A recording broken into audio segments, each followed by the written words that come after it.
Hello, fellow subscribers. Hello, YouTube. Hello, Facebook. Hello, whomever is viewing this at this present time. Today, man, it's on my heart heavy to talk about depression. All right, let's talk about it. So for those of you first off who don't know me, I'm Talitha Mcfadden James. Feel free to like, subscribe, share, and even be a part if you'd like. Feel free to contact myself or Crystal Ward for details. So it has been so many people that are battling with depression right now. And rightfully so, right? Rightfully so. It has been so much going on. It has been so many losses in our world. And recently, let me just talk about this, okay? Recently I lost my little cousin. And it took a piece out of me. It tore me. It broke me. And I didn't feel like I could get back up.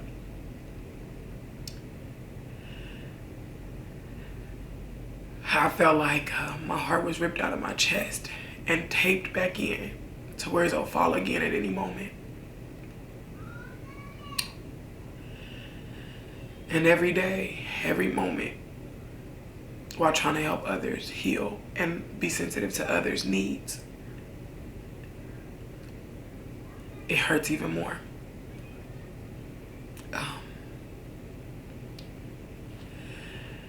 While also trying to tolerate grieving and try to figure that part out, I still have a family. I still have responsibilities. I still have to take care of life. And sometimes I feel like it's a rush job. I have to get over things so quickly and just move on.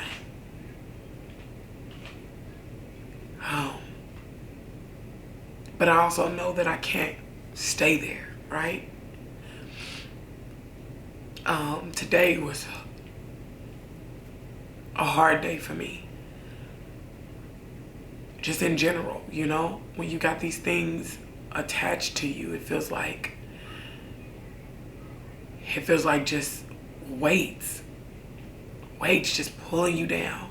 And every time you try to take a step forward, you end up not far from where you left. I have a lot of past hurt. But see, the difference between myself and a lot of other people is that I survived. All because of the glory of God, right? I found myself depressed because I was unwilling to forgive. I felt like I needed that time to just be angry, to just be hurt. And I feel like while I needed that time, everyone was rushing me through it. Every time I would think about the hurt, every time I think about the pain, it was like something drugged me to darkness. And no matter how many times I knocked, and no matter how many times I screamed, no one was there to help. No one understood. So I would go back into this dark hole. Because sometimes what people don't understand is you could come out for moments. It's like going to the grocery store when you're in depression. You come out for that moment, you see the light. The light is way too bright, so you go back in. Why is everyone laughing? Why is everyone happy? When I sit here with all of these broken pieces in front of me.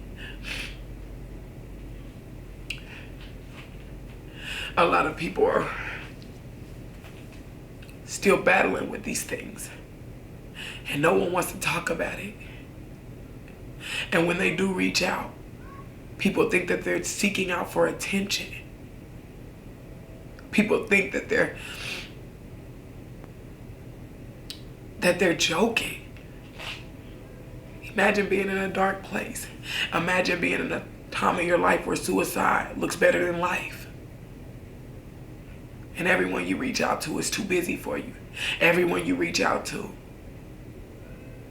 gives up on you. Everyone you reach out to hurts you even more. Yeah, I've been there.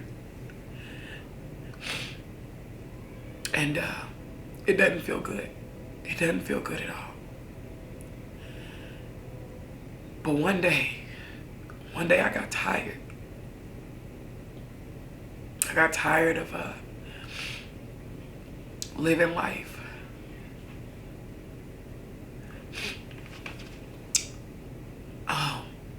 Depressed, angry, bitter.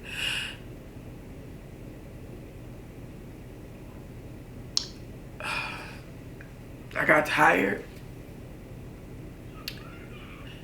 And so I tried God. I tried liquor. I tried pills. I tried drugs. I tried fighting. And all of it led me to jail. All of it led me down a path of destruction.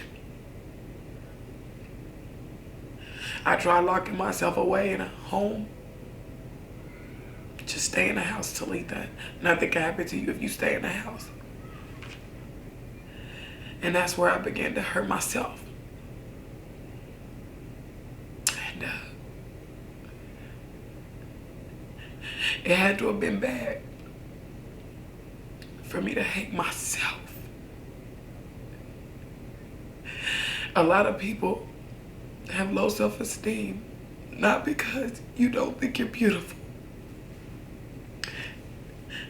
but because someone took your innocence. Because someone robbed you of your childlike joy. But I'm here to tell you today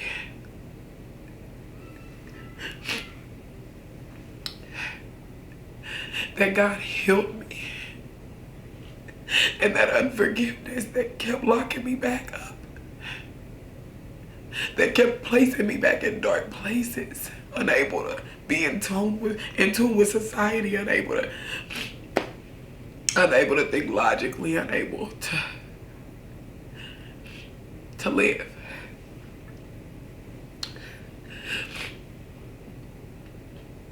It's no longer there. And now, as I come out, I want to bring you with me. When you've been there, your heart reaches out for people just like you. No guidance. The people that loved you and valued you for what they could get and not what you had to offer deep down. And I want to tell you today that I want to take you with me. You don't have to remain locked away. You don't have to continue to abuse your body through cutting, through finding multiple ways to commit suicide.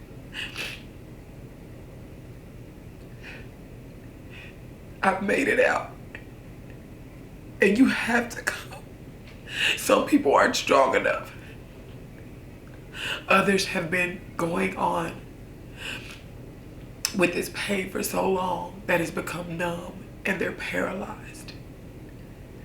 And then there's others that have been paralyzed for so long that they just had to trust in anything. Whether that had been an abusive relationship, whether that had been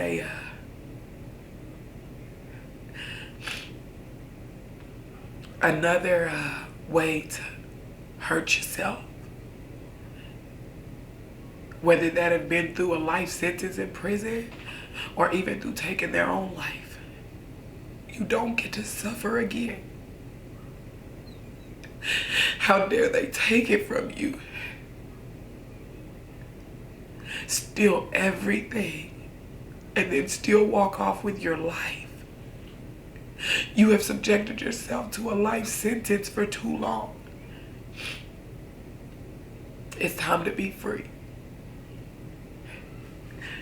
Whatever they did is as simple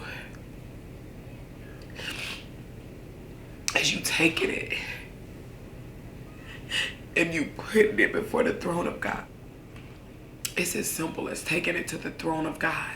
And let me tell you something, because it didn't just get taken to the throne of God. I had to keep coming back. I had to keep tugging on the hem of Jesus' garment so that I could be made whole. And eventually, Jesus recognized that I touched the hem of his garment. And my faith, it made me whole. Whatever it is that you are holding back on, Jesus isn't the one that you want to hide it from. You release it to him. Trust him with it. A lot of times we release things to people and they turn their back on us, stab us in the back, throw our business out there. But Jesus isn't that one. Jesus is the one that you can tell those deep, dark secrets to because he already knows. God has made you so strong. Some people say, why me? And I begin to tell myself, why not me? I can handle it. I can handle it. And no matter how hard it gets, and no matter how badly I'm scarred, those scars are beautiful once they're healed. Those scars, they testify for you when you're healed. And so, whomever is watching, I want you to know that they may not ever apologize for what they've done to you. You may never get that. So let me do it for them. I'm sorry. I never meant to hurt you. I was so stupid. I allowed you to suffer the hurt that was bestowed on me. And I can't take it back. I wish I could, but I can't take it back. But I need you to move on. I need you to help someone else off the cliff. I need you to show me that healing can happen.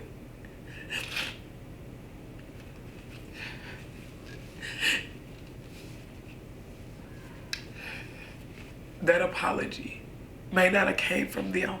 It may not have came from the person that you needed to hear it from. But today, at the sound of my voice, if you're ready for healing,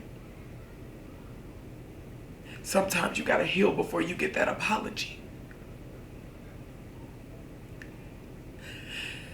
If you're ready to be set free, you'll have to heal. Depression, it may be dark, but one thing I've learned about darkness is it is so scared of light. We want to reveal the beautiful things that are in you, the testimony that you've been hiding. We want to shine light in your dark situation.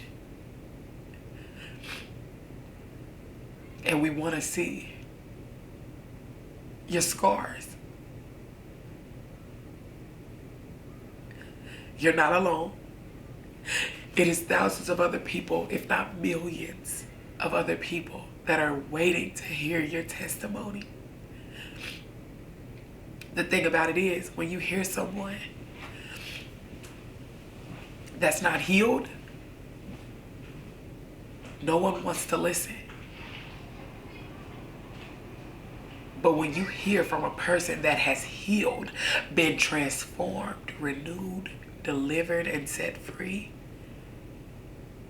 something about their testimony makes you pull forward with your ear. Tell me more. How'd you survive? How'd you get through it? How'd you move on? Because I accepted an apology that was never offered to me. And today I need you to accept that apology that was never offered to you. You love your enemies the best way you know how, even if that's just starting by saying hello. God bless you.